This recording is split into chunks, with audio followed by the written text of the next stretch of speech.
Assalamualaikum warahmatullahi wabarakatuh.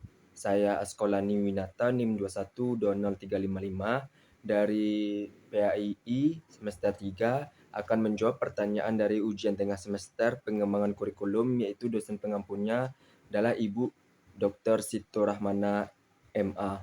Yaitu yang pertama, soalnya apakah kurikulum itu harus selalu berubah? Demikianlah pertanyaan yang sering diucapkan orang ketika menanggapi terjadinya perubahan kurikulum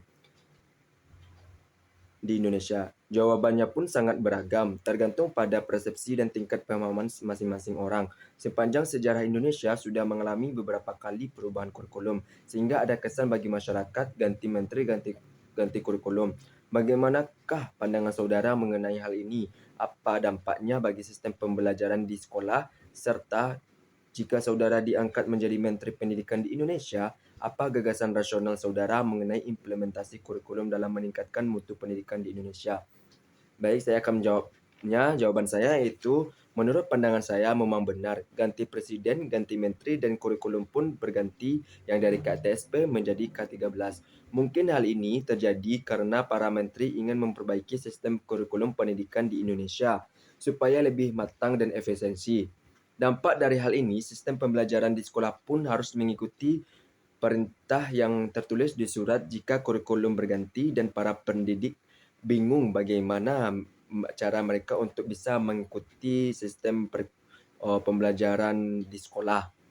Gagasan yang saya pakai jika saya menjadi Menteri Pendidikan yaitu yang pertama, saya akan merubah sistem kurikulum itu lebih sederhana dan mudah dilaksanakan, serta yang paling utama saya lakukan adalah sikap dan karakter yang menonjol, karena jika sikap kita tidak ada, maka percuma saja kita pintar, tetapi sikap kita tidak ada, maka pintar itu seakan-akan sudah hilang gitu. Jadi yang paling utama adalah karakter kita, bagaimana cara kita menghargai seseorang itu.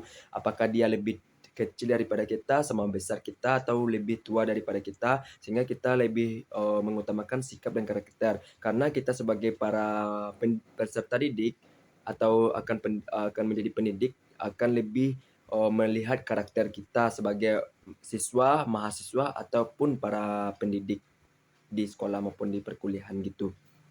Selanjutnya, saya akan melaksanakan kurikulum yang saya pakai atau pembelajaran yang saya laksanakan adalah siswa boleh memilih keahlian atau kepandaian yang dimilikinya agar siswa tersebut pandai mengembangkan apa yang dia ada di potensi mereka diri sendiri. Karena kita lihat di Indonesia ini berbagai mata pelajaran di sekolah, ada misalkan 12 mata pelajaran sekolah, maka siswa tersebut harus dituntut semua menguasai mata pelajaran sekolah. Hal ini membuat siswa pun menjadi sangat tidak terfokus apa yang dimiliki oleh siswa tersebut. Maka saya jadi menteri besok ini, saya akan lebih mengoptimalkan, mengutamakan siswa itu harus mengembangkan potensi dia, harus mengutamakan keahlian dia. Misalkan dia pandai matematika, dia harus mengembangkan atau mengasah lagi kepandaian matematika sehingga apa yang dia miliki bisa bermanfaat untuk dirinya dan juga orang lain. Seperti kita contoh lihat di dalam pendidikan di negara lain, dia hanya mengoptimalkan apa kepandaian dan keahlian keterampilan mereka sendiri, bukan semua mata pelajaran yang dia harus dikuasai. Di Indonesia ini sangat lemah dalam hal itu, dan juga Indonesia pun dalam sekolah dituntut harus sampai dari pagi jam 7 hingga sampai jam 4 sore, itu kan berarti sekitar 8-9 jam kita untuk mengikuti pembelajaran. Maka itu menurut saya kurang efisiensi, dan di negara lain pun yang sudah maju pendidikannya, dia hanya belajar sampai 3-4 jam saja. Itu pun lebih cukup, dan karena para siswanya dia memiliki kemampuan yang telah dimilikinya, sehingga para sekolah yang di luar negeri itu dia tinggal mengasahnya kembali. Maka saya jadi menteri besok, saya akan mengutamakan apa kemampuan peserta didik saya atau para siswa tersebut, coba dikembangkan kembali agar bisa menjadi untuk dirinya sendiri dan orang lain gitu. Selanjutnya pertanyaan yang ke nomor 2, Apabila kepala sekolah sebagai tokoh kunci dalam manajemen sekolah, maka guru merupakan tokoh sentral dalam penyelenggaraan layanan pendidikan sekolah. Guru pemeran utama dalam aktivitas sekolah. Tugas guru merupakan profesi yang menuntut keahlian bukan sekedar mengajar. Guru pemegang peranan yang cukup penting dalam perencanaan, pelaksanaan maupun pengembangan kurikulum bagi kelasnya. Lalu, bagaimana menurut saudara aktivitas pengembangan kurikulum dilakukan oleh seorang guru? Yaitu jawaban saya nomor 2 ini, yaitu menurut saya guru berhak atas aktivitas pengembangan kurikulum karena hal ini guru lebih mudah dalam merencanakan proses sekolah atau pembelajaran yang ada. Dan guru dapat membuat tujuan skema kurikulum apa yang selanjutnya guru itu lakukan atau laksanakan supaya guru lebih mudah menilai bahkan mengevaluasi proses saat pelajar karena guru mengajar merupakan suatu sumber yang dari tujuannya itu berawal dari sumber kurikulum, maka guru sangat-sangat penting dan sangat berhak dalam pengembangan kurikulum karena bisa guru itu mengevaluasi, merencanakan apa yang telah dia laksanakan ke depannya dan juga guru pun bisa membuat skema-skema tentang kurikulum. Misalnya dalam waktu alokasi waktu berapa dia belajar begitu kira-kira. Selanjutnya, nomor 3, mengingat pentingnya kurikulum dalam pendidikan, maka penyusunan kurikulum harus dilakukan secara detail dan terperinci. Penyusunan kurikulum membutuhkan landasan-landasan yang kuat didasarkan pada hasil-hasil pemikiran dan perselisihan yang dalam. Jika penyusunan kurikulum tidak didasarkan pada landasan yang kuat, maka berakibat fatal terhadap kegagalan pendidikan itu sendiri. Untuk mengantisipasi hal itu terjadi, berikanlah 2 contoh dari yang 4 landasan yang sudah dipelajari, yaitu implikasi landasan filosofis dan organisatoris dalam pengembangan kurikulum. Baik, saya akan menjawab pertanyaan nomor 3. Itu jawaban saya. Yang pertama, landasan filosofis, yaitu landasan filosofis ini sangat penting bagi pengembangan kurikulum karena mempunyai fungsi menentukan arah dan tujuan pendidikan serta menentukan isi dan materi pelajaran tersebut. Maka daripada itu landasan filosofi ini sangat perlu dalam pengembangan kurikulum karena menentukan apa yang telah ingin dia lakukan dalam isi dan materi pelajaran tersebut. Contohnya yaitu jabaran landasan filosofis ini ada perennialisme, eksistensialisme, dan progresivisme. Dalam perennialisme, yaitu adalah sebuah dampak sosial dari masa lalu, apa yang dia lakukan yang terlebih dahulu bisa menjadi acuan untuk kedepannya begitu. Lalu eksistensialisme itu pengetahuan dan keterampilan peserta didik. Jadi dalam landasan filosofis ini menentukan pengetahuan dan keterampilan peserta didik untuk mengembangkannya kembali. Lalu eksistensialisme itu lebih memahami dirinya sendiri. Para peserta atau para pendidik supaya mengetahui hal itu, dia harus mengetahui dirinya sendiri, kemampuan apa yang telah dimilikinya. Lalu progresivisme itu landasan bagi pengembangan belajar peserta didik yang aktif. Lalu rekonstruisme ini lebih menentukan tentang pemecahan masalah. Jadi tidak hanya siswa, tetapi para pendidik pun harus bisa memecahkan masalah apa yang terjadi di dalam pembelajaran tersebut. Kita dituntut memakai logika dan memecahkan masalah begitu. Selanjutnya yaitu landasan organisatoris, yaitu landasan ini mengacu pada teori psikologi asosiasi serta mempengaruhi organisasi kurikulum yang disusun secara unit tanpa ada batasan-batasan dalam pembelajaran. Bentuk tipe kurikulum organisatoris ini yaitu spartan subject kurikulum, yaitu segala bahan pelajaran atau mata pelajaran harus dilaksanakan terpisah begitu. Lalu correlated kurikulum yaitu menghubungkan satu pelajaran dengan pelajaran yang lainnya, yaitu antara misalkan pelajaran bahasa Indonesia dengan bahasa Inggris, kita hubungkan karena dia sama-sama bahasa, maka kita lihat di sisi bahasa Inggris seperti ini kosakatanya, di sisi bahasa Indonesia seperti ini. Jadi kita gabungkan satu mata pelajaran yang lain dengan mata pelajaran yang selanjutnya. Selanjutnya integrated curriculum, yaitu kurikulum yang mengaitkan beberapa aspek dalam mata pelajaran. Semua aspek dalam mata pelajaran tersebut kita kaitkan dalam kehidupan sehari-hari atau dalam proses pembelajaran. Selanjutnya yang keempat yaitu pendidikan dihadapkan pada sebuah perkembangan ilmu pengetahuan dan teknologi yang pesat. Aspek ilmu pengetahuan dan teknologi berperan penting dalam perkembangan kurikulum. Oleh karena itu, agar kurikulum kuat bertahan, maka dibutuhkan perkembangan ilmu pengetahuan dan teknologi sesuai dengan situasi dan kondisi yang sedang berkembang. Untuk itu, bagaimanakah cara terciptanya proses pendidikan yang sesuai perkembangan masyarakat? Mengingat perkembangan ilmu pengetahuan dan teknologi telah banyak merubah sistem nilai yang sudah ada sebelumnya. Baik, saya akan menjawab pertanyaan nomor 4, yaitu cara menciptakan proses pendidikan sesuai pengembangan masyarakat, yaitu dengan melihat situasi kondisi yang terjadi di lapangan tersebut. Kita lihat situasi kondisi tersebut atau di lapangan tersebut, bagaimana kita bisa untuk mengembangkan kurikulum di aspek teknologi. Lalu misalkan masyarakat masih jauh dalam teknologi atau sistem yang lainnya, maka itu kita sebagai para pendidik atau para calon penerus bangsa, kita harus memperkenalkan teknologi itu secara baru gitu, secara pelan-pelan. Maka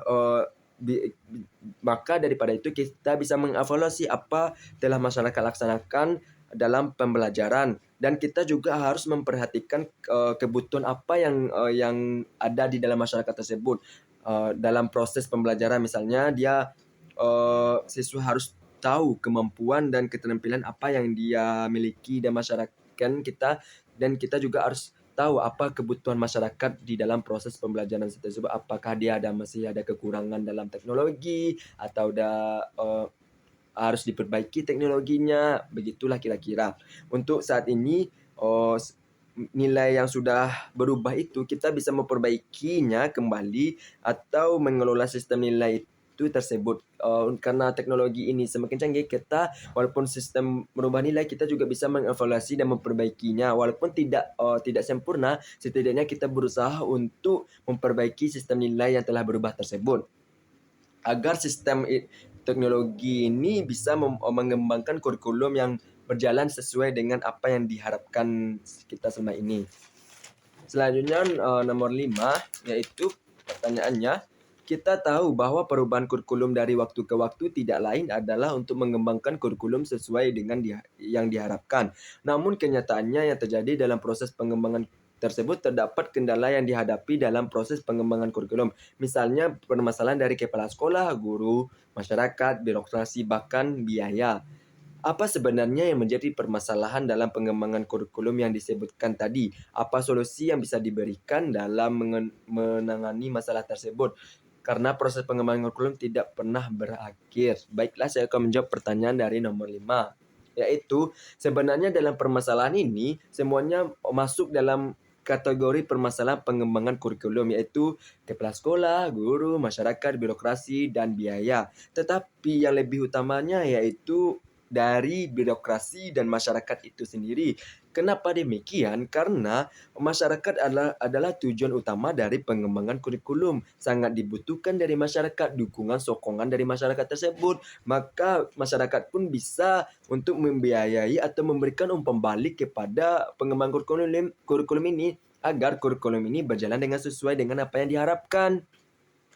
Dan selanjutnya birokrasi juga jadi permasalahan utama dari pengembangan kurikulum ini, yaitu karena adanya para tokoh-tokoh masyarakat, para staf karyawan di sekolah, guru-guru yang lainnya pun tidak bisa diajak bekerja sama oleh